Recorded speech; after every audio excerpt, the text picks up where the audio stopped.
দীঘিলতিৰ পাত মাখিয়তিৰ চাত হাতৰ খৰি কাট লাও বেঙেনা গৰু গাধু।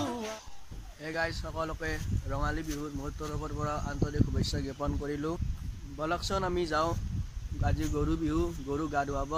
আমি নদীৰ ঘাটলৈ যাওঁ, অলপ ফুৰিবলৈ যাওঁ। বলকচোন গাইজ, আমি এতিয়া আহি নদী পাই গ'লোঁ। বলক আমি আৰু অলপ এতিয়া আগলৈ যাওঁ, আপোনালোকক কি দেখাব পাৰোঁ চেষ্টা কৰোঁ। আমি ফাইনেলি আৰু এখন এই দলং আহি পালোঁ। ইয়াত আপোনালোকে চাই থাকক গাইজ, এইটো নদী। গাইজ আমি ফাইনেলি আহিলোঁ, এইখন দলং তাত গৈছিলোঁ, তাৰ পৰা এতিয়া আমি যাই আছোঁ।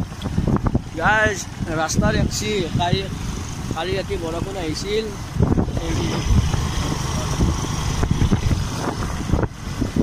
পানীয়ে সকল হয়।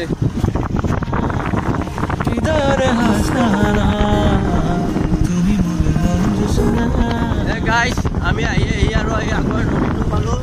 এইটো আপোনালোকে, এইটো নদী আমি আৰু পালোঁ আহি। এতিয়া আমি ঘৰৰ ফালে যাই আছোঁ। ভিডিঅ'টো এনেকুৱাকৈ চাই থাকক গাইজ। আমি ঘৰৰ ফালে আহি থাকোঁতে দেখিলোঁ নদীত গৰু গা ধুৱাই আছে। বলকচোন আমি চাওঁ।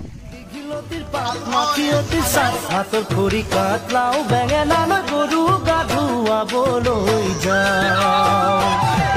দীঘিলতিৰ পাত মাখিয়তিৰ চাত হাতৰ খৰি কাট লাও বেঙেনা গৰু গা ধুৱাবলৈ যাওঁ।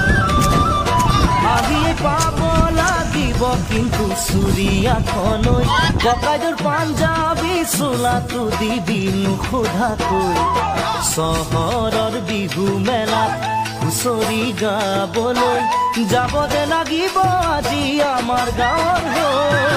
দীঘিলতিৰ পাত মাখিয়তিৰ চাত হাতৰ খৰি কাট লাও বেঙেনা গৰু গা ধুৱাবলৈ যাওঁ।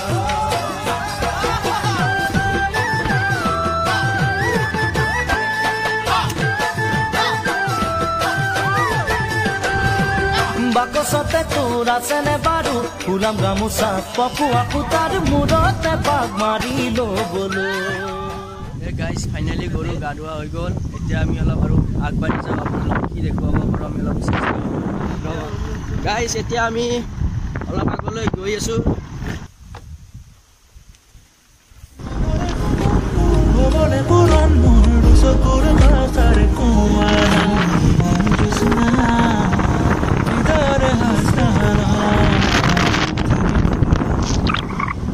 গাইজ আজিৰ ভিডিঅ'টো এইখিনিয়ে। ভিডিঅ'টো যদি ভাল লাগিছে লাইক কৰিব, কমেণ্ট কৰিব, লগতে চেনেলটো ছাবস্ক্ৰাইব কৰিব। আৰু আপোনালোকৰ মাজত মই নতুন ভিডিঅ' দিবলৈ চেষ্টা কৰিম। জয় আই অসম।